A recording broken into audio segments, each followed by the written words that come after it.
안녕하세요. 저는 서울에 거주하고 있는 30대 중반의 여성입니다. 이제 막 돌진한 남자아이를 키우고 있는데 처음 육아라 많이 어렵고 지칠 때도 있네요. 여기에 남편이랑 이혼까지 하고 나니 속이 너무 답답하고 힘들더라고요. 가족들에게 이야기하자니 걱정하실까 염려스럽고 그렇다고 친구들에게 이야기하면 어쩐지 제 얼굴에 침 뱉기 같아서 어떻게 이 답답함을 풀어야 할지 모르고 살고 있었습니다. 그러다 우연히 친구 소개로 이 채널을 알게 됐는데 여러분들의 이야기를 들으면서 함께 화내고 웃다 보니 어느덧 정이 들었는지 저도 이렇게 제 이야기를 꺼내보네요. 어쩌면 답답하고 어이없는 일에 놀라실 수도 있을 것 같은데 친구나 지인이 들려주는 이야기라고 생각하시면서 함께 공감하고 위로해 주셨으면 하는 바람이에요. 그럼 지금부터 제 이혼 이야기를 풀어보겠습니다. 저랑 남편은 불같은 사랑을 한 것도 아니고 그냥 결혼 정년기에 서로 짝이 없던 찰나 부모님들 지인이 서로 중매를 서주셔서 맞선 비스무리하게 소개팅을 했고 집안이나 조건 모두 비슷해서 빨리 결혼한 케이스인데요. 6개월 정도 만나고 결혼을 했는데 서로 잘 모르는 사이에서 그냥 덜컥 혼인신고와 결혼식을 하니 부딪히는 점이 많았어요.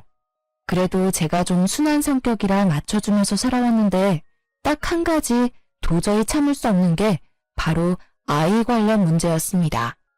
남편이랑 결혼한 지 5년 차가 됐는데 아이가 안 생기더라고요. 요즘 난임 겪는 분들이 워낙 많으시니까 이해하시겠지만 저랑 남편 모두 딱히 어떤 건강상의 문제가 있는 것도 아니고 그렇다고 제가 임신하기 힘들 만큼 나이가 많은 것도 아닌데 5년이 다 되어가도록 임신이 되지 않으니 걱정이 됐어요. 물론 남편이랑 열렬히 사랑해서 서로를 닮은 아이를 꼭 낳고 싶다는 마음이 있는 건 아니었지만 왜 사람이 가정을 꾸려서 별 문제가 있는 것도 아닌데 아이가 생기지 않으니 조급해지더라고요. 그래서 친정엄마 아빠도 몸에 좋은 약을 지어주시는 등 걱정하셨는데요. 처음 3년 동안은 그냥 배란기에 맞춰서 노력해보는 등 자연 임신을 시도했지만 소용이 없길래 제 나이도 점점 들어가고 더 늦으면 안 될 것 같아 의학의 힘을 빌리기로 했습니다. 다행스럽게도 세 번째 시험관 시도 끝에 귀한 저희 아들을 얻게 됐는데 시모가 자꾸만 2대 독자 손주의 육아에 끼어들어서 참견을 했고 효자 남편은 제 편이 아닌 시모의 편을 자꾸 들면서 트러블이 커졌어요. 처음에는 귀한 손주니 그럴 수 있다고 스스로 이해해보려 했지만 점점 도가 지나치니까 제 아들은 제가 지켜야겠다는 생각이 들었고 도저히 방관하는 남편도 곱게 보이지 않더라고요. 시모는 무속신앙과 민간요법을 아주 맹신하는 분이셨어요. 물론 그런 것들이 나쁘다고는 생각하지 않아요. 하지만 맹목적으로 믿고 어린 제 아들에게까지 접목을 하시니 솔직히 엄마된 입장에서는 탐탁지 않게 느껴지더라고요. 아마 제 친정엄마 아빠가 그렇게 하셨어도 정말 치를 떨며 하지 말라고 고래고래 소리를 지르며 막았을 텐데요. 처음에는 저희 부부가 임신이 잘 안 되니까 제가 타깃이었어요. 저한테 임신이 왜 안 되냐면서 무슨 문제 있는 거 아니냐는 식으로 몰아가서 기분이 나빴던 적이 한두 번이 아니었답니다. 심지어는 출처를 알 수 없는 이상한 한약 같은 걸 자꾸 지어오는 겁니다. 저는 성격이 좀 확실한 편이라서 누가 주는 음식은 잘 안 먹어요. 그래서 시모가 생각해서 지어준 거지만 한약이 몸에 잘 안 받는 체질이라면서 극구 사양을 했는데요. 몸에 좋은 거니까 꼭 먹으라면서 자기 본인 앞에서 다 먹을 때까지 안 갈 거라면서 생떼를 부리는 겁니다. 솔직히 어이없었지만 진짜 안 먹으면 안 갈 것 같아서 억지로 먹었는데 이후에도 한약 다 먹었는지 남편 통해서 감시하며 확인을 하지 않나 싫다고 해도 자꾸 강요를 하니 진짜 부담스럽더라고요. 그리고 저희 부부는 시험관 시술을 통해서 아이를 얻었잖아요. 이런 건 의학적으로도 증명할 수 있는 명확한 사실인데도 불구하고 시모가 자꾸 아들을 낳게 된 건 자기가 100일 동안 정성 들여 기도한 덕분이라며 자기 보고 감사해야 한다고 떵떵거리는 게 아니겠어요. 진짜 주위에 결혼한 친구들에게 말하면 요즘에도 그런 시어머니가 있냐면서 다들 이해를 못하더라고요. 그래도 여기까지는 좀 당황스럽기는 해도 얼마나 손주가 보고 싶었으면 이렇게 하시겠나 싶어서 참고 넘어가려고 했어요. 친정엄마 아빠께 말씀드려도 사돈이 귀한 손주 얻어서 기분이 좋아서 그런 거고 어른이니까 젊은 며느리인 네가 조금만 이해하고 넘어가라고 신신당부를 하시더라고요. 그렇게 시모 말은 한 귀로 흘리면서 모른 척하고 살았는데 도저히 제 기준에서는 납득하기 힘든 일이 또 벌어졌습니다. 아기를 낳으면 출생신고를 한 달 이내에 해야 하잖아요. 그래서 저희 부부도 아기 이름을 짓고 출생신고를 하려고 했답니다. 사실 저희끼리 생각했던 예쁜 이름들이 몇 가지 있었는데 태어난 사주랑도 맞춰서 지어야 한다기에 미뤄지게 됐었죠. 그런데 대뜸 시모가 2대 독자 손주가 앞으로 큰 인물이 되고 건강해지는 이름이라면서 요즘 어린아이들에게 절대 안 쓰는 무슨 1950년대에나 쓸 법한 촌스러운 이름을 권하는 거예요. 제가 여기서 정확히 말씀드리지는 못하지만 딱 듣기에 돌쇠, 먹쇠, 꺽쇠 같은 느낌이라 진짜 너무 싫더라고요. 저뿐만 아니라 항상 조용하고 가정일에 무관심해 보이던 시부도 그건 좀 아닌 것 같다면서 나서지 말라며 시모에게 면박을 줬습니다. 속으로 그나마 시부라도 제 편을 들어줘서 다행이다 싶었어요. 정작 아기 아빠인 남편은 아무 말 안 하고 못 들은 척하고 있었거든요. 그래서 시모에게 요즘 이런 이름은 안 쓴다면서 죄송한데 아이 이름은 저희가 지어주고 싶다고 말씀을 드렸어요. 그랬더니 시모가 바락바락 화를 내는 게 아닙니까? 어머니, 죄송한데 이름이 요즘 태어난 아이랑은 안 어울리는 것 같아요. 알아봐 주신 건 너무 감사한데 저희가 철학관 가서 알아서 지을게요. 무슨 소리야 그게? 내가 이 이름 지어오느라고 얼마나 고생했는 줄 아니? 몇 날 며칠 정성 들여서 지은 거야. 애한테 이름이 얼마나 중요한데. 중요하니까 드리는 말씀이에요. 요즘은 애들이 영악해서 조금만 놀릴 거리 있어도 왕따 시키고 그런단 말이에요. 뉴스 좀만 봐도 나와요, 어머니. 저는 제 아들이 그렇게 힘들어하는 거 보기 싫어요. 이번만은 제 뜻대로 하게 해주세요. 글쎄 안 된다니까. 이 이름으로 해야 우리 귀한 손주가 잘 큰다고. 너는 어른 말을 무시하는 경향이 있다? 나야말로 부탁 좀 하자. 이번에는 내 말 들어야 해. 막말로 우리 손주 잘못되면 책임질 거야? 아니 자기 손주이기 이전에 제가 10달 동안 품어 배 아파 낳은 제 아들인데 이렇게 본인이 알아온 이름을 강요하는 게 말이 되나요? 뭐 고작 이름 하나 가지고 양보할 수 있다고 생각하는 이해심 넓은 분이 계실지는 모르겠지만 저는 그러기 힘들더라고요. 특히 아직 태어난 지 한 달도 안 된 신생아에게 무슨 이름을 잘못 지어서 아기 잘못되면 책임질 거냐느니 본인의 뜻을 관철시키기 위해 협박까지 일삼는 시모의 모습에 이번만큼은 진짜 저 고집을 확 꺾어야겠다는 생각마저 들었습니다. 그래서 화내고 소리치는 시모의 모습에 어이가 없었지만 당황한 기색을 꾹 참고 태연하게 행동하며 안 된다고 말을 했어요. 저 혼자 그러면 안 먹힐 것 같아서 남편한테도 뭐라 말 좀 하라고 했죠. 그런데 남편이 머리 아프다면서 자리를 피해버리는 겁니다. 마지막 희망인 시부에게 눈치를 줬는데 시부도 시모의 등살에 시달리게 생활화됐는지 똑같이 에이 하면서 집을 나가버렸어요. 그래도 어쩝니까? 도와주는 사람 없어도 제가 제 아들 엄마잖아요. 꿋꿋이 죄송하지만 저희끼리 알아서 짓겠다고 시모를 돌려보냈어요. 그리고 그날 밤 남편에게 분명히 말을 했죠. 우리 아들 이름은 우리가 지을 거니까 더 이상 시모한테 휘둘리지 말라고요. 그랬더니 남편이 알겠다고 하더라고요.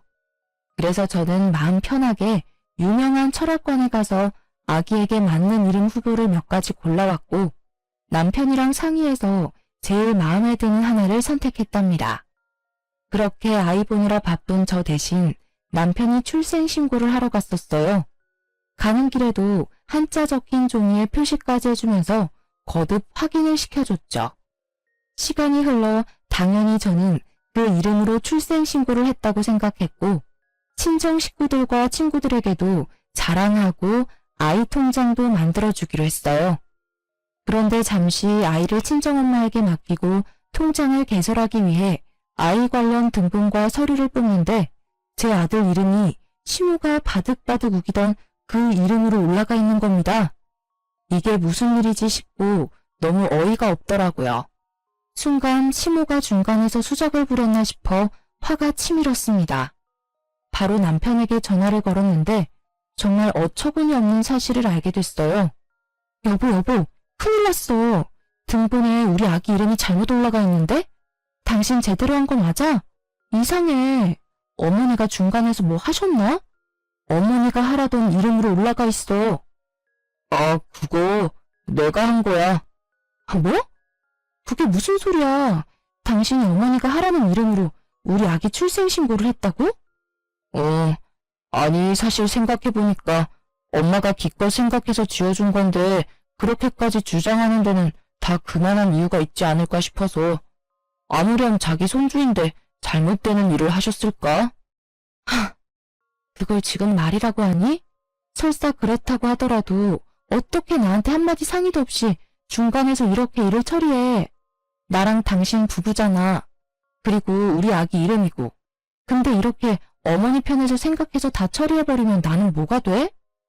그렇게 깊게 생각해서 한 건 아니야. 너무 예민하게 굴지 마, 여보. 엄마가 가족관계 증명서까지 떼오라고 그러는데 너무 머리가 아파서. 진짜 내가 이번만 엄마 말 들어주자. 당신이 이해 좀 해주라. 우리 아들 평소에는 예쁜 이름으로 불러주고 나중에 정 아니면 개명하면 되잖아. 그러는 사람들도 많다더라. 남편의 헛소리를 더 이상 듣고 있을 수 없었어요. 남편은 저랑 부부인데 이렇게 시모에게 휘둘리면서 아내인 제 의견을 묵살해버리는 게 맞는 일인가요? 진짜 옆에 있었으면 확 깨물어버리고 싶을 만큼 얄미웠어요. 바로 전화 끊고 너무 화가 나서 친정엄마에게 전화를 했습니다. 그래서 자초지종을 말하니까 친정엄마도 너무 어이없어 하더라고요. 그러면서 출생신고를 마쳤으니 정정도 어렵고 개명해야 한다면서 시모가 보통이 아니니 조심하라고 혀를 내두르셨어요. 친정엄마도 지인 말만 듣고 결혼을 하라고 주선을 했는데 시모가 이렇게까지 고집불통인 줄은 미처 모르셨나 봐요. 심지어 제가 지금 남편 말고 이전에 결혼하겠다고 데려온 남자가 있었는데 그때 반대를 해서 헤어지게 된 걸 미안했다고 사과까지 하셨어요. 결혼 생활이 많이 힘드냐고 애도 키우느라 지칠 텐데 이런 마음고생까지 하느냐면서 우시더라고요. 상황이 이쯤 되니 괜히 친정엄마한테 걱정만 안겨드리는 것 같고 저도 죄송한 마음이 생겨서 괜찮다고 거짓말을 할 수밖에 없었어요. 나중에는 저의 화나고 속상한 마음은 숨기고 괜찮아, 꼭 개명시킬게, 어쩔 수 없지 이랬네요. 오히려 제가 친정엄마 안심시키려고 이런 말을 하게 되더라고요. 그렇게 고집불통 시모와 그런 시모에게 꼼짝 못하는 남편, 그리고 제 결혼 생활이 힘들면 그걸 본인 탓이라고 미안해하는 친정엄마와의 관계에 갇혀 어떻게 해야 할지 몰라 답답했습니다. 그래도 시간은 흘러 마음을 추스리고 아이를 키우는 재미에 빠져 살았어요. 출산 직후에는 매일 반복되는 밤수유와 정신없는 육아에 지쳐 살짝 산후 우울증이 오기도 했는데 시간이 흐르면서 저도 적응을 했는지 아기가 너무 예뻐서 힘듦이 사르르 녹게 되더라고요.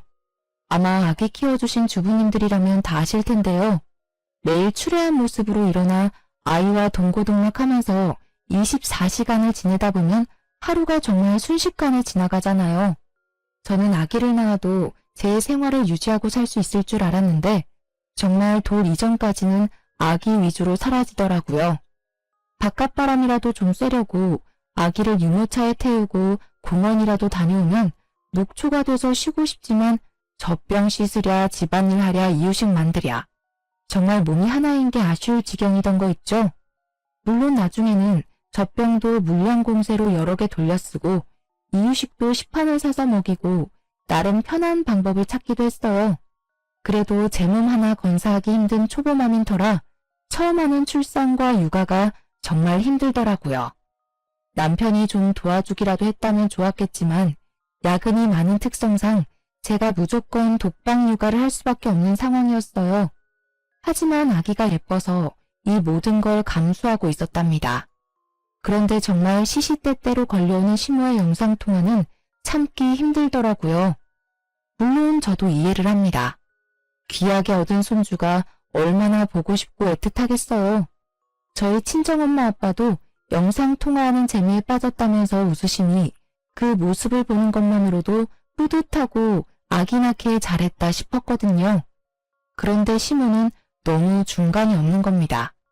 하루에도 4-5번씩 영통을 걸어오고 혹여나 제가 아기 낮잠을 재우거나 이유식을 먹인다고 못 받으면 무슨 일 있냐고 뭐 하냐고 꼬치꼬치 답할 때까지 캐묻는데 진짜 혼자 아기랑 씨름하고 있을 때 이렇게 닥달을 하면 저도 사람인지라 짜증이 나더라고요. 그래도 얼마나 좋으면 이러실까 싶어 꾹 참았습니다. 영통 오면 오는 대로 받아주고 혹여나 아기 자느라 못 받는 상황이면 아기 재우고 나서 깨면 연락드리겠다고 하고 다 지켰어요. 그런데 사람이 호의가 계속되면 권리인 줄 안다더니 제가 너무 시모에게 다 맞춰주고 살았던 걸까요? 눈치 없는 시모가 점점 제 육아에 입을 대고 간섭을 하는 겁니다. 애미야, 애 운다. 울기 전에 밥 줘라. 자꾸 울어서 주는 버릇하면 애 성격 나빠진다고 몇 번을 말하니? 아, 어머니, 방금 보충 분유 먹여서 안 먹을 거예요. 그리고 지금은 아직 이유식 2번 먹이는 때라서 나중에 저녁으로 먹이면 돼요. 제가 알아서 할게요. 아니, 이렇게 이가 났는데 왜 아직 분유를 줘? 밥 주면 된다. 예, 애 이리 줘봐라. 내가 죽 만들어서 먹일게. 그리고 애가 왜 이렇게 말랐니? 이제 보니까 밥 안 주고 아직 이렇게 분유 줘서 살이 안 찌는 거 아니야? 아이고, 엄마가 밥을 안 줘서 우리 아기 배고팠죠요. 어머니, 돌되기 전까지는 하루에 500ml 정도는 우유 먹여야 해요. 요즘 육아서에 다 그렇게 적혀 있는데 예전이랑 달라요, 어머니. 그리고 얘는 많이 먹이면 토해서 제가 조절하는 거예요. 내가 애를 안 키워봤니? 셋이나 키웠어. 다 똑같은 아기인데. 옛날이랑 다르기는 뭐가 달라?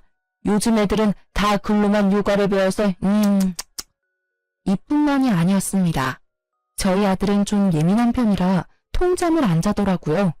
그러다 보니 제가 밤에 너무 힘들어서 수면 교육을 해야겠다 결심했거든요.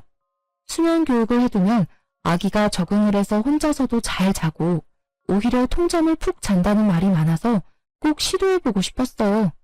그렇게 열심히 노력한 끝에 아기 방에 따로 분리수면까지 성공을 했습니다.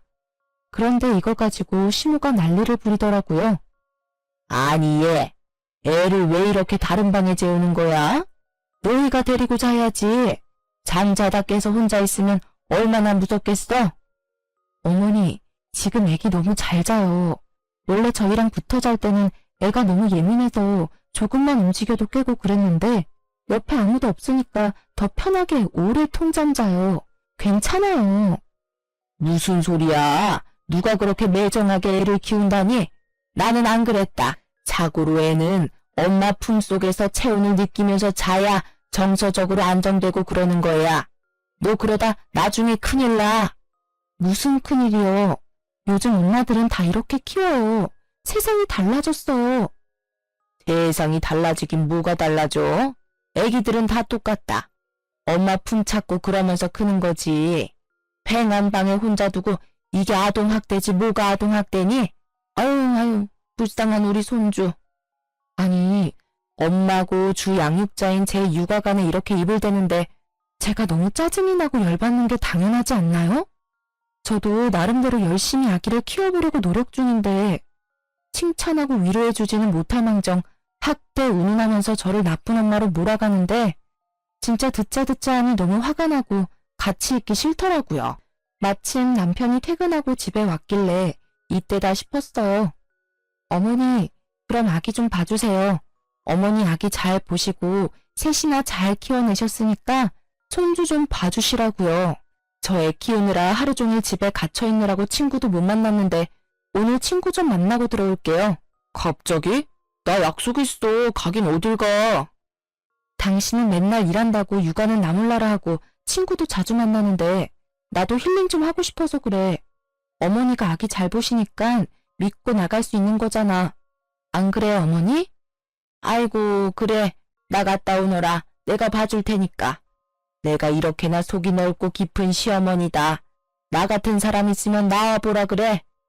우리 손주, 할미가 밥 주고 재워주고 다 해줄게요. 걱정 말아요. 엄마는 이런 거 안 해주지? 어휴, 불쌍한 내 새끼. 들었지? 당신 약속 깨고 어머니랑 같이 아기나 잘 봐. 다녀올게. 그 길로 바로 옷만 갈아입고 가방 들고 집을 나왔어요. 사실 약속이랄 것도 없었습니다. 출산하고 육아하느라 평일 저녁에 마음 편하게 불러낼 친구 하나 없어진 제가 한심하더라고요. 그래도 오랜만에 저녁 시간에 자유를 얻어서 집 앞 공원도 걷고 카페에 들어가서 한가롭게 지나가는 사람들 구경도 하고 이게 바로 자유부인의 여유구나 싶어 기분이 좋아졌어요. 진작 이렇게 맡기고 나와서 놀 걸 내가 괜히 혼자 다 하려고 했나? 이제 좀 내려놓고 살자 라는 생각도 했고요.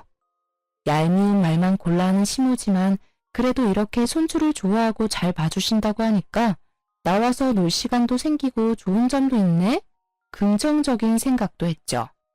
그런데 저도 참 우스운 게 엄마는 엄마더라고요. 아기랑 떨어져서 혼자 있으면 아기 생각이 하나도 안 날 것 같았는데 괜히 폰을 뒤적여서 신생아 시절 옛날 사진을 보고 아유 귀여워 진짜 많이 컸네. 혼자 이렇게 주접을 떠는 거 있죠?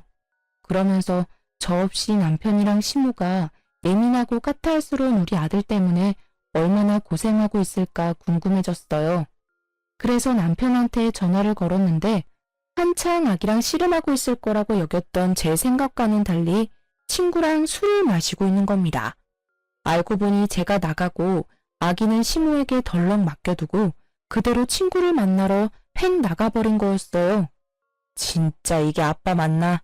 뺀질한 남편이 너무 얄밉더라고요. 그러면서 집에 혼자 있을 시모와 아기 생각이 났습니다. 아무리 할머니라고 해도 낯가림을 시작하는 아기가 울지는 않을까, 엄마 없는 걸 알고 불안해하지는 않을까 바보처럼 걱정이 되더라고요. 그래서 신경이 쓰여서 2시간도 안 돼서 집에 들어갔어요. 그런데 한창 아기 보느라 정신없이 바쁠 거라 생각했던 시모는 안 보이고 아기 혼자 놀이매트 위에서 놀고 있더라고요.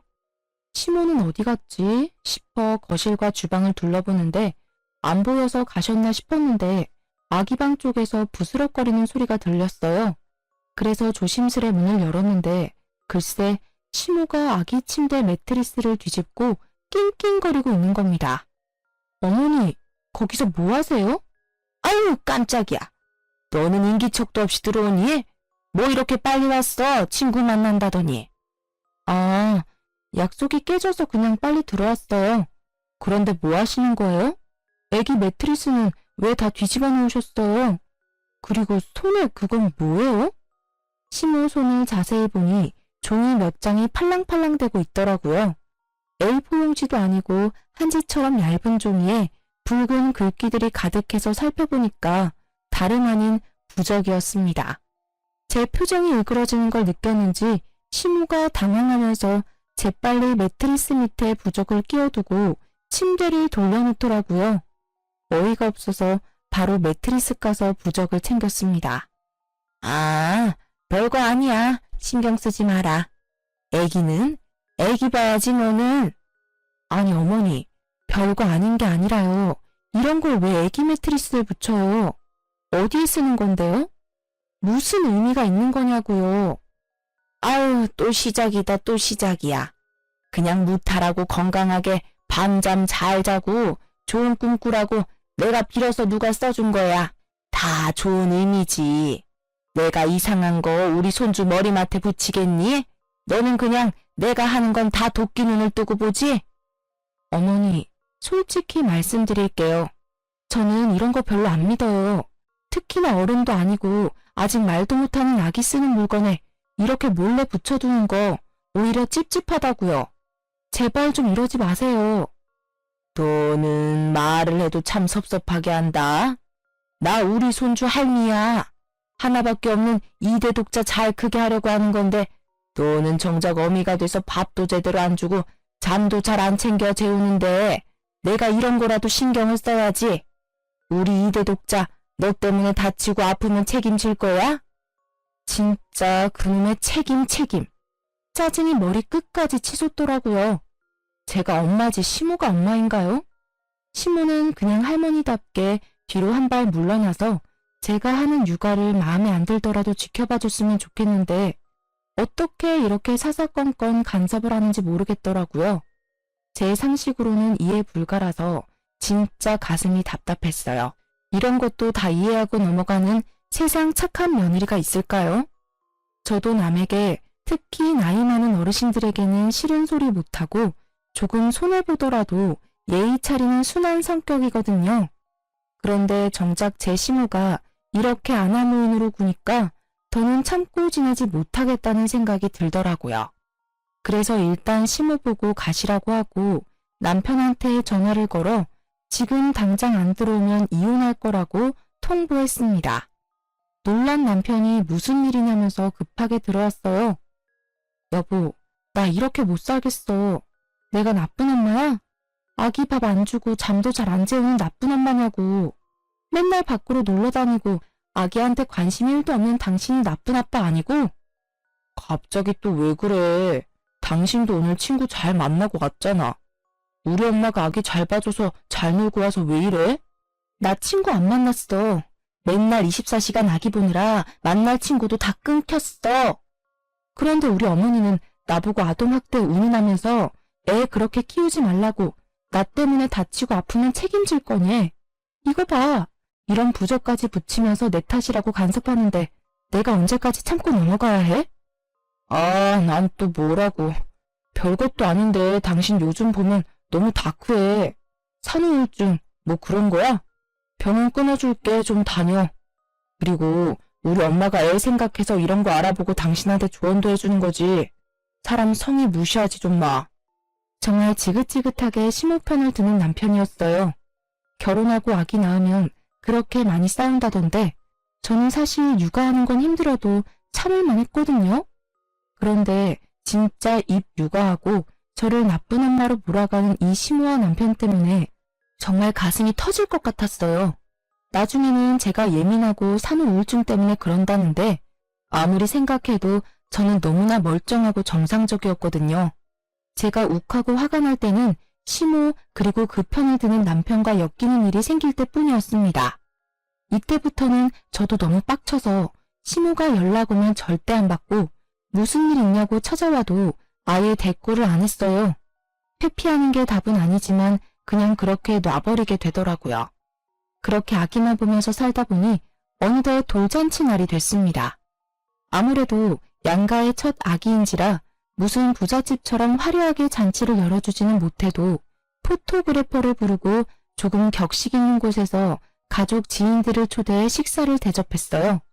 다행히 아기도 이날 컨디션이 좋아서 방실방실 많이 웃고 노래가 나오니 몸도 이리저리 흔들고 춤추며 이쁜 짓을 많이 해서 저도 기분 좋고 다들 즐거워했죠. 돌잡이 때는 또 청진기를 잡아서 의사 될 거야 우리 아들 하면서 남들 다 아는 고슴도치맘의 면모를 보이곤 했습니다. 그렇게 돌잔치가 무르익을 즈음이었어요. 꼴 보기 싫은 남편이랑도 좋은 날이니 좋은 모습 보이자며 사이 좋은 부부인 것처럼 최선을 다하고 있었는데 갑자기 스님 복장을 한 남자 한 명이 들어오더라고요. 너무 특이한 복장이라 뭐지? 우리 손님 맞나? 하고 의아해하는데 시모가 합장을 하며 너무 반갑게 맞이하는 거예요. 그때까지는 그냥 시모 손님인가 보다 저런 사람도 안 해? 하고 말았는데 이 스님이 시모랑 속닥속닥거리더니 대뜸 저희 부부 아들에게 걸어오는 겁니다. 당황해서 쳐다만 보고 있으니 시모가 소개를 해주더라고요. 인사해라. 강원도 산에서 유명한 땡땡 스님인데 내가 우리 손주 돌잔치 날이라고 어렵게 모셔왔어. 고마운 줄 알아라. 안녕하세요. 아들 내외 분이시죠? 말씀 많이 들었습니다. 손주가 아주 똘똘하고 귀엽게 생겼네요. 복이 많은 얼굴이에요. 이분이 우리나라에서 관상 잘 보기로 손에 꼽히는 분이다.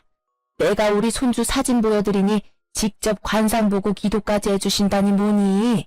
얼마나 감사한 일이야. 잔뜩 들뜬 시모 말을 듣는데 기가 막혔어요. 이제 고작 돌이 된 아기가 무슨 관상이 있나요? 풍문으로 듣는 이야기만 해도 아기 얼굴은 크면서 12번도 더 바뀐다고 흔히 말을 하잖아요. 제가 봐도 태어난 직후에는 남편을 많이 닮았었는데 돌이 가까워지고 얼굴 윤곽이 드러나면서부터는 제 어릴 때 사진이랑 똑같이 생겨서 신기했거든요. 그런데 아직 졸리면 울고 옹알이하는 아기를 두고 관상을 봐준다면서 기운이 좋니 나쁘니 입대는 게 싫었어요. 그래서 아주 싫은 티를 팍팍 냈더니 남편이 눈치채고 저를 따로 불러서 좋은 날인데 예의 없이 굴지 말라고 자기도 아는 사람이니까 봐주자고 하더라고요. 당신은 이해되냐고 했더니 어쨌든 어머니가 불러서 좋은 날 와주신 손님이고 축하해주러 온 거니까 넘어가자는 거예요. 무슨 이런 이해심이 바다같이 넓은 사람이 있나 싶었어요. 자기 어머니한테 대한 건 무조건 수용하는데 저는 이런 효자랑 진짜 못 살겠다 싶더라고요.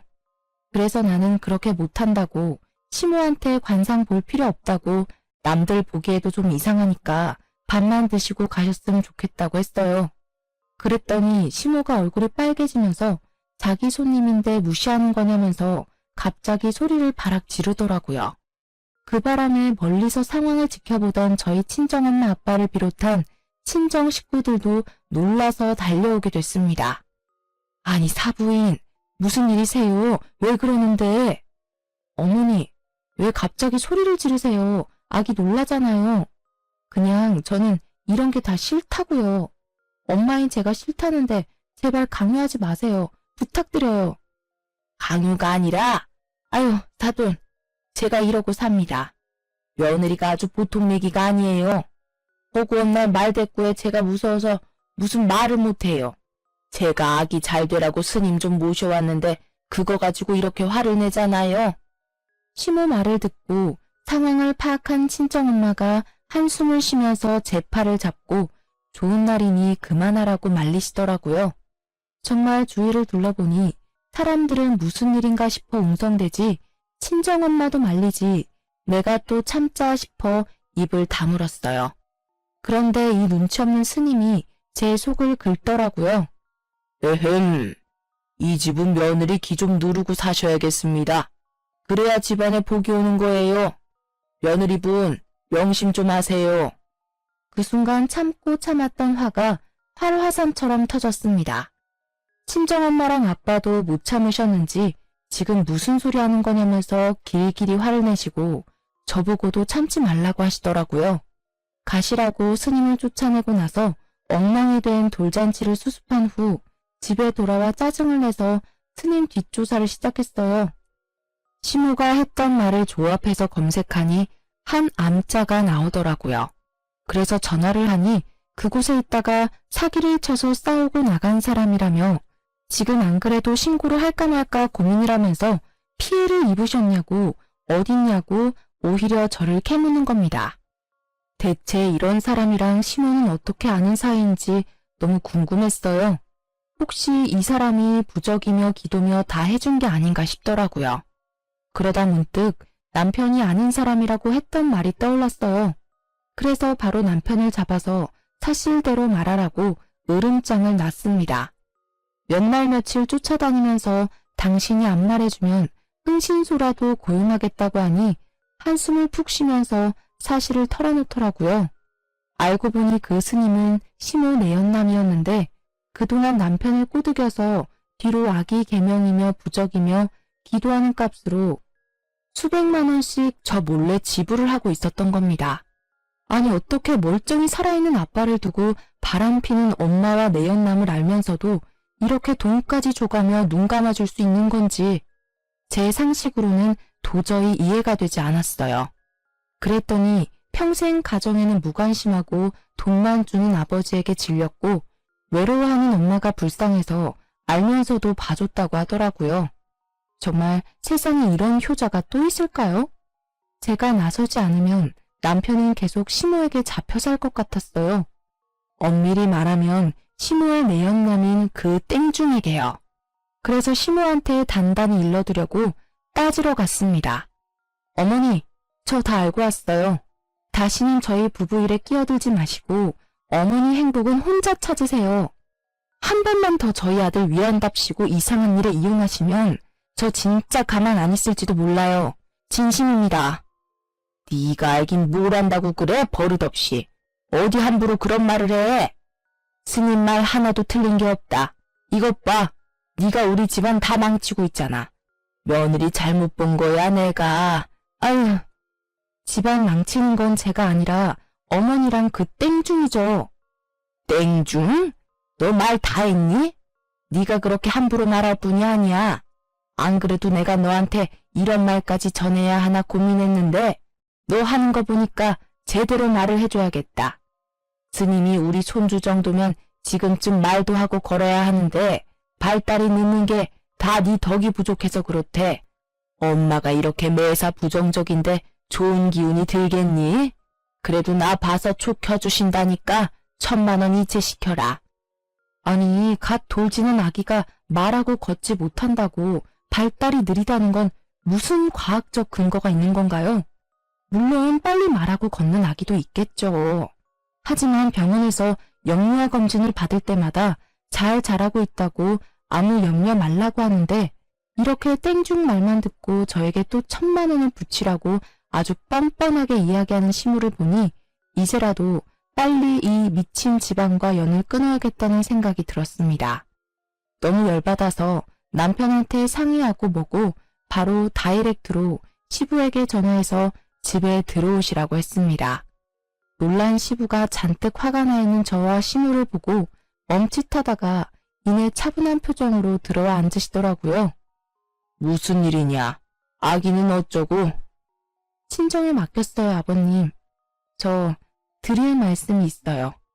저 진짜 아버님 충격받으실까 참고 또 참으려고 했는데 더 참다가는 제가 정신병에 걸릴 것 같아요. 어머니 불륜하는 거 모르셨어요?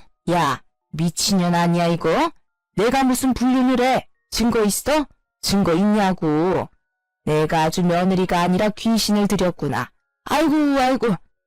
저에게 달려드는 시무를 한 팔로 제 앞에서 소파에 던져버렸습니다. 저한테 그런 괴력이 있는지 몰랐는데 사람이 너무 화가 나니까 저도 모르게 그런 행동이 나오더라고요. 소파에 내동댕이 쳐진 시무가 저를 죽일 듯이 노려봤어요. 그리고는 아니라고 제 말 듣지 말라면서 시부한테 매달려서 악다구니를 쓰더라고요. 그런데 시부가 시무를 감싸기는커녕 가만 있으라면서 뿌리치는 겁니다. 그 땡중 말하는 거냐? 내가 왜 몰라? 내가 가만히 있으니까 다들 내가 바보 천치인 줄 아는 모양이지? 내 주머니에서 돈이 줄줄 새나가고 집에 수백 수천짜리 잡쓰레기가 넘쳐나는데 내가 왜 그걸 몰라? 며느리 너까지 알 정도면 네 시무가 아주 대놓고 지랄을 했나 보구나. 아버님, 그걸 다 알면서 지금까지 참으신 거예요? 그 땡중이 저랑 제 아들까지 싸잡아서 이용하고 돈 달라고 하는데 저는 도저히 못 참겠어요, 아버님. 네 시무 증거 운운하는 거 봤지? 증거는 아주 차고 넘친다. 그것도 모르고 감히 손주 돌잔치까지 불러? 내가 여태껏 며느리한테 쪽팔려서 말도 못하고 근데 이렇게 너까지 알게 된 이상 내가 더 참을 게 뭐 있겠냐? 여보, 내가 다 설명할게요. 제발 이왕 참은 거 조금만 더 참아요. 여보세요? 아들, 지금 네 와이프 우리 집 와서 아주 집안 다 망치고 있다. 빨리 좀 와서 쟤 좀 데려가. 지금 제정신 아니야. 그리고 아버지 좀 말려라. 여기서 제정신 아닌 건 니들 모자뿐이야. 이놈의 모자가 쌍으로 아주 나를 물먹었지. 오냐? 이놈들 오늘 끝을 보자. 너도 당장 집으로 뛰어와. 아버지 부름에 한달음에 남편이 달려왔습니다. 시모는 덜덜 떨면서 울고 있지. 저는 기세등등하게 소파에 앉아있지. 시부는 아무 말 없이 남편을 노려보고 있지. 남편이 허옇게 질려서 무슨 일인가 눈치를 보더라고요. 정말 제가 시부에게 다 털어놓을 거라고는 미처 생각하지 못했던 듯 했습니다. 한참 눈치를 보던 남편은 이내 무릎을 꿇었어요. 아버지, 죄송해요. 제가 다 설명할게요.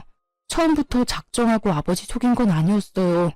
저도 엄마가 시켜서 모르는 척 몇 번 돈만 드린 건데 이렇게 길게 끄실 줄은 몰랐어요. 죄송해요, 아버지. 저 좀 봐주세요. 야, 네가 그러고도 내 아들이야? 뭘 내가 시키기를. 말을 그렇게 하면 안 되지. 너 미쳤니? 너 착한 우리 아들한테 무슨 짓을 한 거야? 무슨 세뇌를 시켰길래 얘가 이래? 조용히들 못해? 나는 그래도 가족이라고 몇 번이나 참고 기회를 줬다. 며느리한테 부끄럽기도 하고 무엇보다 내가 일궈온 내 가정이니까. 그런데 나를 이렇게 비참하게 만들어? 여보, 내가 정말 잘못했어요. 한 번만 용서해줘요. 응? 이번에는 시모도 울며 불며 무릎을 꿇더라고요. 열받은 시부가 화를 내니 시모랑 남편 모두 꼼짝을 못했습니다. 그도 그럴 게 시부가 사업을 해서 읽어놓은 재산이 많은데 워낙 시모랑 아들이 씀씀이가 해프니 본인이 관리를 다 하고 있었거든요. 그래서 저조차 결혼 전에는 그 규모가 어느 정도인지는 미처 알지 못했어요. 그래도 지방에 땅이랑 빌딩이 있고 서울에 집이 있어서 일 안 해도 임대료로 먹고 살 정도라고는 들었습니다. 그런데 신혼 초에 교통 요지에 있는 빌딩 한 군데에 저랑 남편을 데려가서 보여주시면서 이 건물은 너희 거라고 아기만 낳아 잘 살라고 그거면 된다고 하시는 겁니다. 그때 남편이 어찌나 좋아하던지 저도 어안이 벙벙하면서도 시부가 생각보다 더 재력이 있었구나 놀랐었어요. 이렇게 시부를 이기지도 못할 거면서 왜 그리 큰일을 뒤에서 벌였는지 진짜 이해 불가능이었습니다.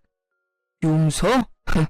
나한테 빌 게 아니라 먼저 시집이라도 와서 이런 더러운 꼴 본 며느리한테 잘못을 빌어야지. 얘가 무슨 잘못이야? 둘 다 당장 사과해.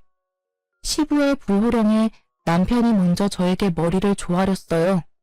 정말 돈이 무섭긴 무섭구나 싶더라고요. 미안해. 내가 사과할게. 이제 엄마 편 안 들고 무조건 당신 편이야. 이제 와서 아버님, 이 사과 안 받아도 상관없는 거죠. 저는 더 이상 남편이랑 살기 싫습니다. 저 이혼하겠습니다. 그리고 아기는 꼭 제가 데려갈 거예요. 이해해 주세요. 그래, 네 뜻이 그렇다면 내 말리지 않으마. 험한 꼴 보게 해서 정말 미안하다. 내 위자료는 섭섭치 않게 해주마. 또 말을 왜 그렇게 하니? 이혼하는 건 네 마음이지만 걔는 우리 핏줄인데 왜 네가 데려간다는 거야? 조용히 해. 놀기 좋아하는 저놈이 애를 키울 거야? 아님 동네 창피하게 바라만 당신이 애를 키울 거야? 돈 주고 베이비시터 쓰면 되잖아. 돈이면 다 되는 거 몰라요? 무슨 돈? 나 당신이랑 이혼할 거야. 그 땡중한테도 민사소송 걸어서 아주 이 나라에서 얼굴 못 들고 살게 만들 거라고. 그리고 너 오늘부로 내 아들 아니다.